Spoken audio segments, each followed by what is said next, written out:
All right, so we are continuing with the amazing teachings of Rabbi Nachman, Sichos Haran. And this is the pre-Shavuos edition, and it actually worked out so beautifully, like Mishamayim, that happened to be up to a place in Sichos Haran where he's talking about learning Torah. And like it's really just like Hashem is sending us a kiss that it's working out, that to teach us how to approach our relationship with Torah. So he starts this, the first we're going to learn a short piece where he's not talking about learning Torah per se, but we're going to see that it's actually a very it leads into the next piece where he does talk simply about Torah. And this is a general thing that Rabbi Nachman talks about many times. A major part of his philosophy is simplicity. And so we're going to talk about simplicity when it comes to Torah. That sometimes our relationship with Torah is flawed because we make it complicated. And if we would just look at things simply, if we just live life with a simple perspective, that everything would just fall into place and we wouldn't have to overthink, and everything would be good. And so really simplicity is actually a very, very important intro to what he wants to say about learning. So he writes in paragraph 15, Tezvav, it's really actually very, very, it's a true talent and a wisdom and a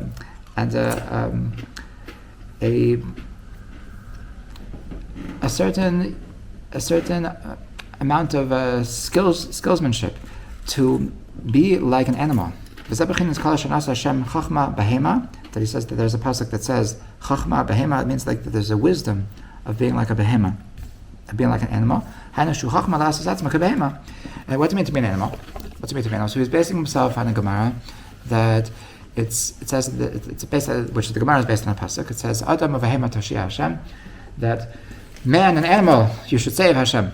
So Chazal say, what do you mean Adam of behema? It means in Adam that makes himself like a behema. It's talking about a pasuk. Adam v'Toshei Hashem. Elu b'nei Adam sha'arumim v'das. They're very sly. If you look into their personality, the way their brain works is that they actually are very, very cunning people. But they make themselves like an animal. These people that they're saying that the Hashem is going to look out for them, because even though their personality is such that they're cunning people and they're sly people and they're always thinking people, but yet they make themselves into like animals. Just like animals, they're instinctive. Animals never overthink. Everything is programmed. They just do what they were meant to do. And so people, on the other hand, they're always overthinking. They're always analyzing and reanalyzing and reanalyzing. And so a person who's like a really cunning person, so he can make himself like a simple person. Okay, so like the classic example is that when somebody wants to make you some kind of offer, right? So if you're a cunning person, so then you're always going to see something like suspicious in the person. And if a person's offering you something, it's like, what's the person want from me? A simple person, so when you get a phone call and they said, hello, you just won the contest that you won $50,000, and you just have to give me your credit card number so I can transfer the money. And so a cunning person thinks like, what's the chances? How could it be? How could it be that I didn't enter any lottery? This doesn't make any sense. I once got an email that somebody left me in their will for an estate of $200,000, and I just need to give them my credit card number to. You also got that, and so a simple person says, "Yay, Baruch Hashem!" And so Rabbi Nachman is saying that you're always better being simple. If you're cunning, if you're going to always be overthinking, so then you're going to mess up in life. And if you want to succeed in life, you have to be simple. And being simple means being like an animal, just doing the normal expected response in any given situation. So Elo b'nei Adam sharumim v'das v'nosim asuk b'hema k'mo she'amar Asaf ani bar v'lo eda b'hema sayizi imach v'ayim k'mezacham mizeh. So, and he says there's a pasuk in Tehillim that supports this idea that the being simple is something, but a person needs to have an expertise in being simple, meaning that it's not simple to be simple. It takes a lot of wisdom. It takes a lot of talent to be simple because humans are naturally thinking. And the person who's a person who's thinking, he tends to think that I'm sophisticated. Because like the simple people, they don't think. And I think because I'm special. And Rabbi Nachman is saying, no, you're normal, you're boring. You want to be special? Special people are simple. So I want you to work on yourself to stop thinking. Then you'll be special. As long as you're overthinking, so then you're just the normal faults of mankind. And if you want to mean something, if you want to be worth something, so then be able to manipulate yourself in order to make yourself simple, in order that you'll have a successful life. Okay? So he doesn't really talk about how to do this. He says it's a chachma malacha. He says it's a very complicated journey. It's a complicated thing for a person to do, to force themselves to be simple, and so what does it mean? Like, what's a person actually supposed to tell himself? Like, if I'm busy, like overthinking something, and so to force myself to be simple, and like it's like what is this wisdom? What is this expertise that we can use to cause ourselves to be simple? So I think that the expertise is simply this awareness to stop, to just tell myself just like enough. I'm not going to think like that. I want to be a simple life. I want to be a simple person, and I'm not going to allow these thoughts to drive me crazy. That I'm not going to let my mind go there, and that is the genius. The genius, like it's a power, being in control of my thoughts, being in control of my process of thinking. That is the expertise. That is the wisdom that he's speaking about over here. So Rabbi Nachman is telling us that a person has to really train himself to be a simple person, to train himself to stop overthinking and to stop analyzing things, and to just do what's the right thing to do, and to realize that the more I think, the more I'm going to get myself into trouble. Okay, so there's a lot to talk about this. We've given many classes on this before, but I think that it's actually the reason why it's situated over here in Sichos Haran is actually because it's connected to something that he writes in almost the next paragraph. He writes in Yud Zayin, in paragraph 17, he writes like this: that he was trying to tell somebody about learning Torah, about how important it is to learn. Well, why don't you learn? Why don't you learn? What are you going to lose? You're going to get Olam Haba. Isn't that nice? Isn't it nice to get Olam Haba? And so this is something that I think that this is actually part of what Rabbi Nachman means when he's talking we're talking about being simple, because that's a very simplistic rationale. Like to do something because you're going to get Olam Haba. Maybe another somewhat to that table. That when we're thinking of motivations to do something, so we're trained to think that you shouldn't try to do something just because you're going to get Olam Haba, and we try to be real. We try to be authentic. We try to be genuine. We try to do things because it's objectively the right thing to do, not because we look at people that the way that they think, the way that they calculate their decisions in life is, well, I want to go to the world to come. I want to get Olam Haba. We look at those people as lowly people, okay? And to be honest, we're conditioned to think like this because of the Rambam. Then the Rambam, so he puts down such people in Hilchos Tshuva. So he talks about people that do things because of what they're hoping to get in the world to come after they die. So he says in Hilchos Tshuva that a person that is religious because he does mitzvahs because he wants to get Olam Haba, and he abstains from doing averos because he doesn't want to burn in hell. So that's called serving Hashem from Yira. It's called serving Hashem from Yira, and that's not the appropriate way to serve Hashem. That's only appropriate for women or other lowly, unfortunate parts of reality, and Are you sarcastic? I'm quoting the Rambam, but yes, I'm being sarcastic. But thank you for clarifying. So that's actually the words of the Rambam. It's only for nashim ktanim. What did he think? I guess he wasn't such a feminist, the Rambam. Okay. Yet another reason not to be a Rambamist. Right? So the Rambam looked at that. Rambam looked at women as being being small-minded and not being able to think about things in a sophisticated way. So he says women's like their motivation should be Hashem, please don't beat me up, please don't zap me. That's appropriate for the low-minded women, but because the reason why they're good wives is so their husbands don't beat them up. That's the way they think. So no, I'm joking. That was actually a joke. But a sophisticated person it's beneath my dignity to do things because of olam haba, to do things because I'm scared of being zapped. They're like a person who's sophisticated. So he says I want to do it because it's the right thing to do. I want to do it. I don't want to be trapped. I feel like it's beneath my dignity to do things just for the world to come, and I want to do things because it's the right thing to do. I'm in control. I don't want to be bossed around by this God, and I want to be the one calling the shots if it's serving me. So I want to wait until I understand the beauty of a mitzvah. I want to wait until I understand the beauty of Shabbos. Once I understand the beauty of Shabbos, then I'm going to keep Shabbos. Don't tell me that keep Shabbos because if you don't keep Shabbos, you're going to burn in hell. That's not for me. That's for the girls. And I want to do things for the right reasons. And so the Rabbi Nachman is saying, just calm down. You don't have to be so full of yourself. You can be a girl. It's okay. That's not the end. Be a girl.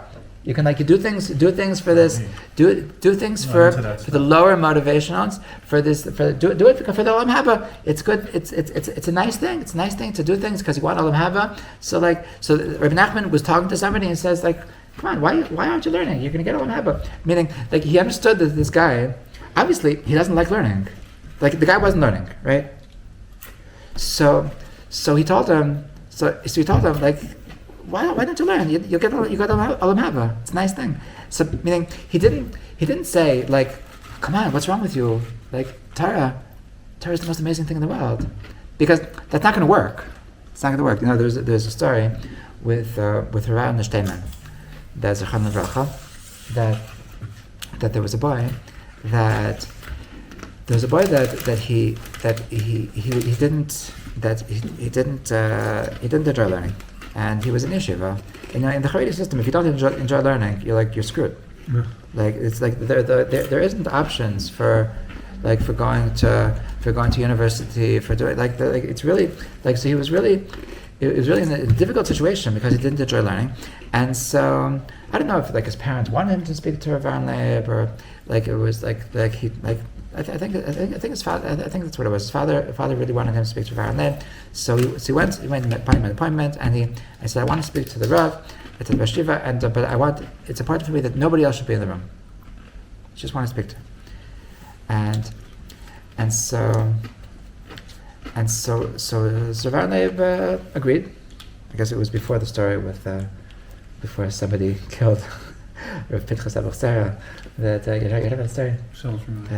Anyway, so he wasn't suspicious, and so it's just this kid and Rav Aaron Leib in the room, and he says, Rosh Hashiva, tell me something. How do you like your steaks? So he says, steaks. What's a steak? What's a steak? He says, I was hoping you would say. Let me tell you. So there's different kinds of cuts. First of all, there's this kind of cut, and this kind of cut. The Americans, they like that kind of cut. The Israelis would like that kind of cut. I happen to have my personal opinion that this kind of cut is the best. And there's a certain store in the shuk that you get it like this, and then there's different ways. First, you have to marinate it in the store. You have to marinate. There's different kinds of way marinate it. And he's talking, and Aaron Leib is looking at him like it's from Mars. And after 45 seconds, says, "What do you want from your life? What are you doing? What?" So he says, so he starts crying. The boy starts crying, and he says, Rosh Hashiva, that's exactly how I feel when all my rabbis tell me about how amazing Torah is. And so Varan Lev was like he was actually impressed. I mean, like this kid was trying to tell him that like I don't like learning, and so like whenever I tell my rebbeim I don't like learning, so they start telling me like learning it's like there's a story with the Chavetz Chaim, like it's sweet like zucker. It's like he was like it's the most beautiful, it's the most special thing. And like you have a kid that like he just doesn't like learning. It's like you can talk from today till tomorrow. It doesn't change the reality. This kid doesn't like learning. So what are you going to tell him? What do you tell him? So in the story with Varan Lev, he actually told him something else. He actually told him that you're messed up. He told him that you're messed up. He asked him like this. He told him, tell me something. Sugar is sweet, or it's sugar is sweet or it's not sweet? So sugar is sweet. So he said, if I tell you that I tasted the sugar and it wasn't sweet for me, so what would you say? So I would say that you're lying. So Varan Lev said, no, you're making a mistake. I wasn't lying. The reason why it wasn't sweet to me is because my tongue was burned. It's because my tongue was burned, so it didn't taste sweet to me. But I was actually telling the truth. So when you're tasting Torah, and for you it's not sweet. So your parents are telling you you're lying. It's not, but I'm telling you, no, you're not lying. But it's just like your tongue is burned. That you're like there's something wrong with you, and like we have to figure out what exactly is wrong with you. But like we need to heal you. But Nachman took a different approach. Nachman took a different that's more of like a let's get to the core of the problem kind of approach. Let's try to heal you from the inside. And Rabbi Nachman he wanted to skip that. He wanted to skip the therapy, and he wanted to just heal the person. Just like let's just do this. Let's just get you back on track. And like, hey, but you like Olam Haba. Olam Haba is nice, right? It's the best. Hashem will give you. Hashem has steaks in Olam Haba. He has pizza in Olam Haba. He has yam bam bam in Olam Haba. He has whatever you want. He's got it. And so like, it's worth it. It's worth it. You know, like now there's a story with the Stipler, the father of Chaim Kanievsky. So somebody wrote him a letter. That Rebbe, I don't like learning. It's not like I don't enjoy it. I don't enjoy learning. What should I do? So the disciple wrote him that I want to tell you something. If I would have only learned when I was in the mood to learn, I would be a pathetic amaretz. I would be a complete ignoramus. I wouldn't know a thing for my life. This is the Gadol Hador. This is the holiest man in the world. This is just for perspective. Just the Stipler was such a holy man. First, he was I don't know which is first, how holy he was, or how wise he was. He was the person that no one disagreed, no one denied that he had Ruach HaKodesh. Everyone that came to him, that he would just tell you things about yourself that there's no way that he knew. There's no way that somebody told him. There's no way that he found out. He would see you, and he would just know about your life. Which rabbi is this? Rabbi Yaakov Kanievsky, the father of Kanievsky. The kid is Yaakov. The Stipler? The Stipler, yeah. It was like everyone that came to him saw like clear Ruach HaKodesh, and that's in his holiness, in his learning. So like he's such a lamdan. He was the biggest. He was like the Kiddush Yaakov is like in every yeshiva. Like every sugya starts whenever there's a Kiddush Yaakov in the sugya. So like if you haven't read the Kiddush Yaakov, then you haven't begun the sugya. It's and he has the whole Shas and Tyrus and Kodshim and everything. It's unreal. And the biggest Talmid Chacham, the holy of holies in the world. So he's telling us that I didn't like learning. I was never in the mood to learning. Like if I would have just done what I was in the mood to do, so I would have just been on my phone the whole day. No, he was before they had smartphones, Baruch Hashem. So, but like he was not in the mood. He was just not in the mood for learning, and despite the fact that he was not in the mood for learning, so he became the biggest thing in the world. And so that's what Rabbi Nachman said. That they're like, okay, so you don't like learning. It's like, it's not the end of the world. Like, it's okay. You're like, you can motivate yourself for a different reason. Now, this is the difference between like in therapy. So there's two kinds of talk. There's two kinds of therapy. There's something called talk therapy and something called behavior therapy. So in talk therapy, so you tell the therapist I have a problem. So he says, well, tell me about your childhood. Tell me about your relationship with your parents. Maybe we can heal the cause of. I'm not talking about trauma. Trauma is unique. Trauma, you can't ignore trauma. If you're being affected by trauma, then you absolutely have to deal with the trauma. But talk therapy is not even without trauma. Talk therapy is like, let's get to the core. Let's get to the reason why you had this thing about procrastination. I was speaking about this recently in Sichos, I think, that like there was a guy that like there was a therapist that came to a therapist that he had these jobs that he needed these works that he needed to finish, and so he went to this therapist and like he was trying behavior therapy, and so he says, I don't know, I have this thing like procrastination, like I can't get these things done, and like I have a couple of theories like where it could come from, why I'm my brain is programmed to procrastinate. Maybe so the therapist told them like maybe we'll get to that. Maybe we'll get to that at some point. But in the meantime, let's just get this done. Now, what's your due date? When you need to get these papers done? How many papers do you have to write? How many theories do you have to write? Like, so how many? What do you have to do with it? Can you get me bullet points for your first paper by next week? Yeah, you can do that? Okay, good. Okay, let's get me bullet points for next week, and then we'll reassess next week. And just in behavior therapy, so it's not about trying to understand, it's just like, let's just do this. Let's just get this done. Whatever it takes, just do it.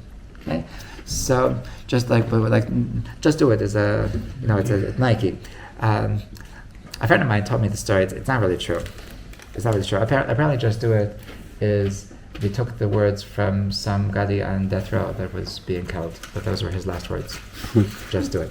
But that's not the true. That is the true version, or that's not. But that is the true version. But a friend of mine claimed that Nike actually got this idea because the CEO of Nike is actually Jewish, and he was in Silicon Valley, and some Shliach Chabad was giving a class to all of the entrepreneurs and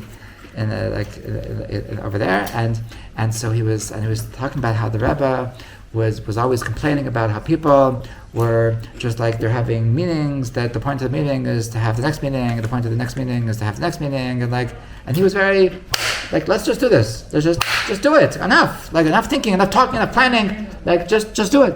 And so this Jew, I don't know if the end of the story was that he actually put on tefillin or not, but he said, "Just do it." Yeah, I like that. And so every time you see that check, every time. So this should be a message. That's Hashem telling you a message. Just do it. Enough thinking. Just do it. So this is like a person has this mentality that I want to do things for the right reasons. I want to do things for the real reasons. I want to do things because it's really what I'm meant to do. It's what I'm feeling in the core of my soul. And Rabbi Nachman is saying, just shut up. Just do it. Just enough analyzing, enough trying to be real. Just you can be real and be a loser, or you can be fake and be a tzaddik. And the stapler should be our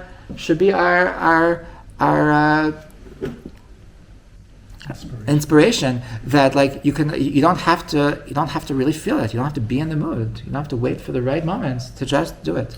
So that's what he's saying. That's what Rabbi Nachman is saying over here. That matav sit to kapal haba limud. And so he says, "Ve'ein tzarich leimak shetar marab arav le'achad as ein reitzer klal elam haba asher reitzer tera atzma." That certainly, we're not talking about a person that loves Torah, a person that loves Torah, so then you don't have to talk like that. A person that loves Torah, so then you talk to him about Olam Haba, so he'll be offended. He'll be like that's why I'm learning Torah. Torah is my life. Torah is my oxygen. But that he says Halagam Hashem Yisparach, Hashem Yisbarach Lamed K'moshe Mavor B'Dever Yisrael Zichron Levacha said Yom Sheish L'Kadosh Baruch Hu Shalosh Shalosh Esek B'Torah, that even Hashem learns Torah. So it must be fun, like Hashem, he has good taste, right? So if Hashem learns Torah, so it's probably good. It's probably enjoyable to learn Torah. So B'Daris Halala B'Tzein Nafal Adim Torah Mod V'Dah Shagdolim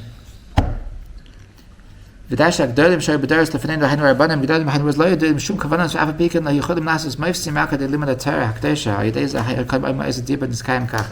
He says Torah is so powerful that in previous generations, that even without knowing Kabbalah, even without being experts in spirituality, just from learning Torah, that would give a person power. It would give a person the ability to do miracles, to give brachas, and that your brachas are gonna be fulfilled. That you can control things. That just from what? From Torah. Just from learning Torah. That Torah is so holy.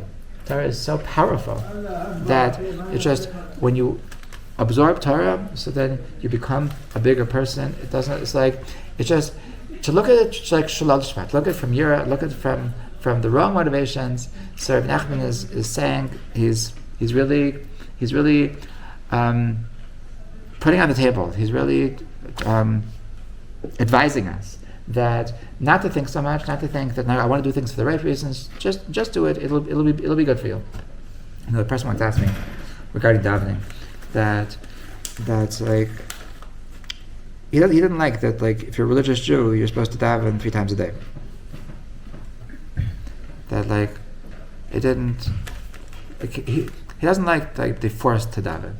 He wants to daven when he's in the mood. He wants to daven when he's feeling it. When he's he's a spiritual person. He wants to daven when he's feeling connected. When it feels like the right time. That's to just go through the motions didn't feel right to him. So I told him that if you're gonna do like with your plan, if you're only going to daven when you're in the mood, when you're feeling connected, when you're feeling like it's the right time to talk to Hashem, so then in the course of a month, so you'll probably feel connected, and you'll probably daven to Hashem, a good davening, probably like 4 times. But let's say you do what halacha says, and you daven 3 times a day. So you're davening 90 something times in the course of 100 times in the course of a month. So of those 100 times you davened, so how many were nice? How many were connected? How many were exhilarating? So out of 100, so probably 15. It's like you have so many opportunities. So you gain so much. You gained an extra 11. An extra 11 of meaningful davens a month.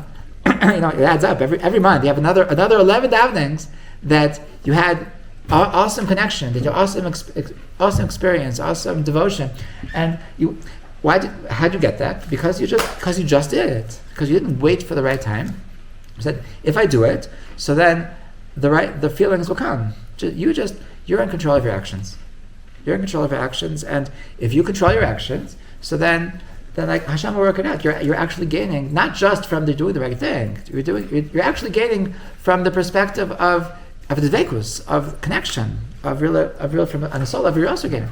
So this is what Rabbi Nachman is saying, that the how important it is to just do it, to just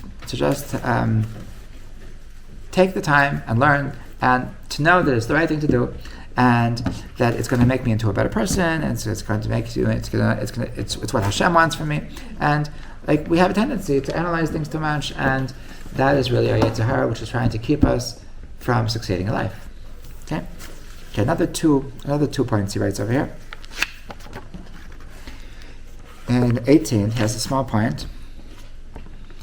He has a small point that he says that it's somewhat of a thing in this generation. That in his generation, so people were very into having libraries, having a lot of Sfarim at home. Jewish book collectors. They had big libraries at home, and so he says that on the spiritual level, it probably comes from a good place.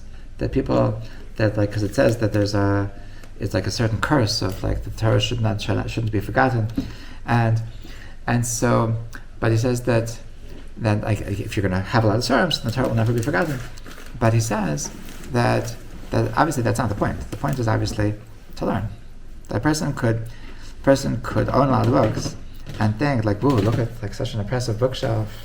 This is like, and like a person could have like, they could get a hobby of collecting books, of collecting svarim, and it's like, and that becomes a thing to him, like to have like a beautiful bookshelf, to have an impressive bookshelf, and it's actually a thing. Like I happen to think it's a beautiful thing that in so many families, in so many communities, like you walk into the living room, and like the thing that jumps out at you is like that like huge bookshelf, and like it's a beautiful thing. Like this is like in secular houses, so like you have a huge screen TV, and in religious houses you have a huge screen bookshelf of holy svarim.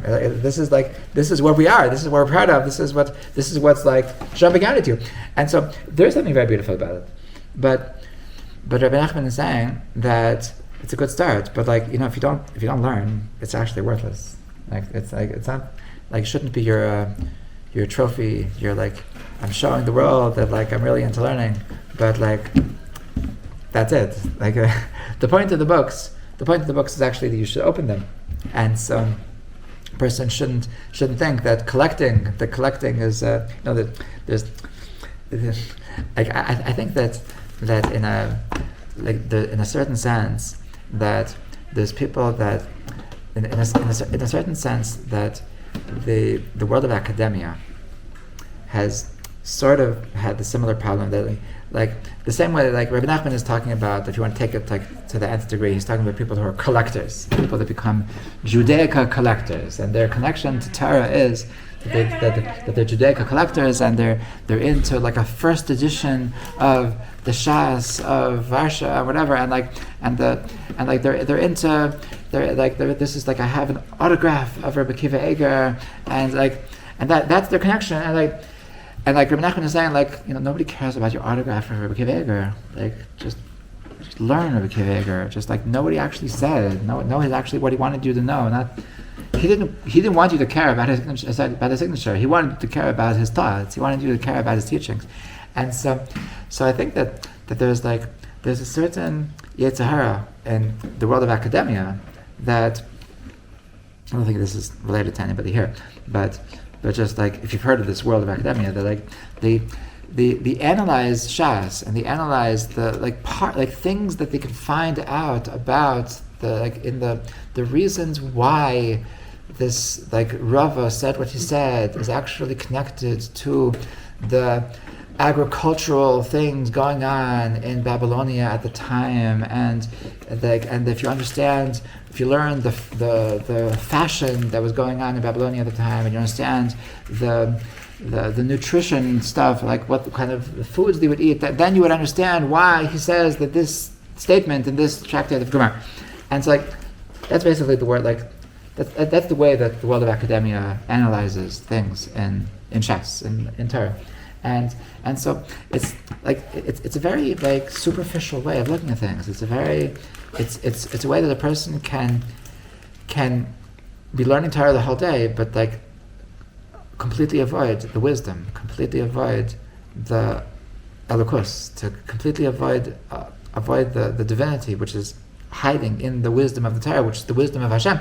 And so it's a similar, a person can have a superficial connection to Torah, that whether it's owning Sfarim or be obsessed with being a collector, or whether it's looking at the superficial elements of the Torah and to understand the connection between how, according to physics, this actually makes sense. You can learn Torah and constantly be taking away all of the holiness of Torah, and constantly be looking at it at the most superficial level possible. And so that Rabbi Nachman is saying that it's a nice try, but it's not actually what Hashem wants from you. Hashem actually wants you to connect to the wisdom of Torah, to connect to the divinity in Torah. Okay, the last point for tonight is paragraph Yutes. This is very much what we were talking about before. That I have a deep desire to cause people, to bring people to just do. That the person should have a commitment that I'm going to learn this much every day. Okay, like the word chok, it's like chok l'Yisrael. It's like a lot of Sfardim have this custom, like they learn chok l'Yisrael. That's like a certain amount of chumash, a certain amount of mishnayos, a certain amount of zayar, whatever. And so a chok, to have commitments that I'm going to learn 10 minutes a day. I'm going to learn one halacha of Chavetz Chaim a day. I'm going to learn one mishnah a day. I'm going to learn one daf a day, a daf yomi, and to have commitments to actually accomplish in learning. That's Rabbi Nachman says, my deepest desire is to inspire people to have commitments to actually do things in learning. Even a person that's very far, that's been very, very, very, very overcome from his Yetzer Hara, that he's constantly doing averes, chas v'shalom.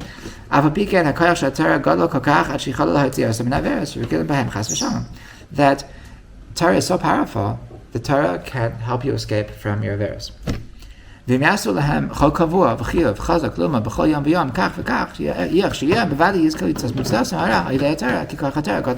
if a person will make a commitment that I'm going to learn every day, whatever it is, even if it's a small amount, I'm going to make a commitment to learn Torah every day, so then the koyach of Torah is so strong that it's going to help you to escape your Yetzer Hara. It's going to help you to change your habits. It's going to help you to change your lifestyle.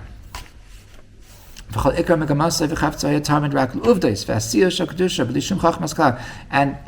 that Rabbi Nachman would talk about was always about just doing. Just doing stuff. Don't think so much. Do lots of mitzvahs. Learn lots of Torah.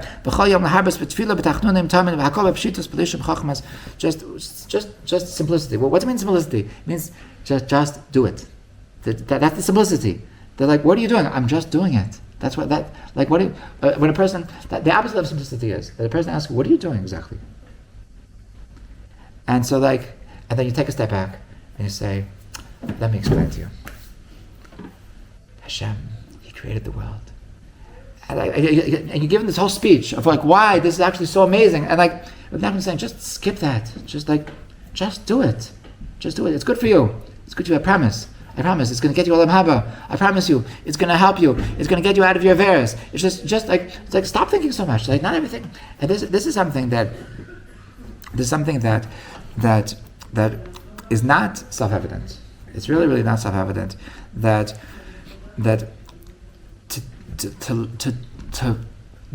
to live life, the Torah should be a uvda, a lasis, a Torah of amanas lasis, a Torah of practicality, a Torah that I'm actually going to do this. So this is something which is not every base manager talks like this. There's a lot of places that they tell you that the most important things, take it very, very slowly. When you understand something, then you should do it. Until you don't understand it, so you shouldn't do it. It's going to mess with you. You're going to feel like you're stupid. You're going to feel like you're a robot. And Nachman is saying the opposite. You don't need to understand everything. It's okay. Have a little bit of humility. Just do it. It's good for you. I promise. It makes a lot of sense. If you go to the doctor says this is what you need. So you don't say, hold on. I'm a sophisticated human being. I don't do things that I'm told. Explain to me why exactly. I looked it up on the internet and they didn't say that's what I should do. Can you explain to me why you're telling me I should do these things? Doctors can say I don't care what you do. I think if you're not going to do what I'm saying, I think you're going to kill yourself. But I'm telling you, I'm the best doctor in the country, and this is what I'm telling you to do. So you don't need to understand. You don't need to understand. You need to just trust the people that are telling you. And Hashem is telling you that learning is good for you. Hashem is telling you the mitzvahs are good for you. And Moshe Rabbeinu is telling you that Torah is good for you. Moshe Rabbeinu is telling you that mitzvahs are good for you. And to look at all around those that we can see, these people are telling us, it works. You don't need to understand. It's going to work even if you don't understand. Like the Torah has a power. Torah, like we spoke about last week, that Torah has a power to purify us. Torah has a power to cleanse us. Torah has a power to just inject us with divinity to the point that we're going to be different people. Torah gives us chen. Torah gives us grace. It just changes us on the inside. It transforms us. Torah can transform us. So like we don't need to understand. It doesn't need to make sense. It just works. It just works. And so this is really what Rabbi Nachman wants us to know, that our connection to Torah is very simple. Our connection to Torah can be a connection of just do it. And so this is really, if you think about it, this is the greatest introduction to Shavuos, because when we accepted the Torah on Shavuos, what did we say? We said Na'aseh v'nishma. We said we'll do it. We'll just do it. We'll just do it. That's mamish what we said. That and the Gemara tells us in Shabbos that there was a certain apikaris, there was a certain heretic that he came to Rava, and he said, you fools, you put your mouth before your ears. You put your mouth before your ears. That you what were you thinking when you said Na'aseh v'nishma? Like first we'll do it, then we'll hear. Like first you're gonna do it, and then you're gonna understand it. Like you're such fools. You're such like. And so Rava tells them that anan b'mamnusa talyamasa, that we stand with trust. We trust Hashem. We trust Hashem, and that the basic way that we come before accepting the Torah is with this basic trust. Like we don't need to understand. Like I know Hashem. I know you love me. I know that you have good advice for me, and I know that it's gonna make my life turn for the better. I know that as much as I learn Torah, so it's gonna. If I just force myself to learn, so I know that after I force myself to learn, I'll be happy that I did. Sometimes I wake up in the morning and I'm in the mood to wake up in the morning. Sometimes I wake up in the morning. I'm not in the mood to wake up. Okay, so I have two options. When I'm not in the mood. Either I could force myself to get up, and I'll take some coffee, and I'll drink water, and I'll just I'll force myself out of bed, and force myself to wake up, or I can wait until I'm in the mood to wake up. Right. So what happens when you wait until you're in the mood to wake up? So then it's 3 p.m. and you say, I'm still tired, but this is just pathetic already. So then you get up and you feel like a loser. Right? Whereas if you tell yourself, like, I know this is good for me, I know that I'm supposed to get up, so I'm just getting up, so then you're proud of yourself, and you're so happy that you forced yourself to do it because you knew it's the right thing to do, and it was the right thing to do. So Rabbi Nachman is telling us that how come with Judaism is different? How come with Judaism people are telling you that no, first you need to understand, first it needs to feel right, it needs to be the right time, it needs to be the right, just do it. Just do it. You'll be happy. You'll thank me afterwards, and it's really just gonna put you into the right state of mind. It's gonna put you into the right connection, and it's gonna put you make you into a better person. It's gonna bring you close to Hashem. It's gonna give you lam haba. It's gonna help you be able to transform yourself in terms of your lifestyle. It's gonna get you. So just do it. So I think this is awesome that it just happened to be that Hashem brought us these teachings for the pre-Shavuos. That really Shavuos is all about just doing it, just taking this dive into Torah, this dive into learning Torah, this dive into Judaism, this dive into mitzvahs, and Rabbi Nachman is telling us that we don't need to understand to just be simple, to just like be an animal. And this is what he started, just to make a full circle. That this is the wisdom of being a behemoth. This is like that. It's not simple. It's not simple to be simple. It's not simple to be simple. You have to. It's easy to be complicated. And if you're complicated, then you're going to be a loser. And then you're going to wake up at 3 p.m. And then you're going to wake up when you're 90 years old and said, I was waiting to feel it, and like, I'm still not feeling it, and like. And if I would have done this when I was 20 years old, then I would have had another 80 years of feeling connected, of feeling good, of being proud of myself, of knowing that I led the life that I know that I should be living, and I didn't do it because I wanted to feel connected. I wanted it to make sense, and so that's the nishma is that it doesn't need to make sense. It needs to have trust. You need to have trust. You know this is the right thing. Do you trust? Do you see the right examples? Do you have the right role models? Do you trust Hashem? Do you trust Moshe Rabbeinu? Do you trust your mentors? Do you trust your teachers? Like, if you don't, then if you have trust issues, that's a different conversation. But like, you see that this is going to bring you to a good place. You see that this is, so it doesn't need to make sense. Like, just like what the doctor tells us, so we trust him. So when Hashem tells us, so we can trust him. And so just to do it, just to force ourselves to live the lifestyle that we should be living. So Nachman is telling us that if we just do it, so then afterwards we'll feel it, and afterwards it'll make sense, and afterwards we'll thank him. Right, l'chaim. So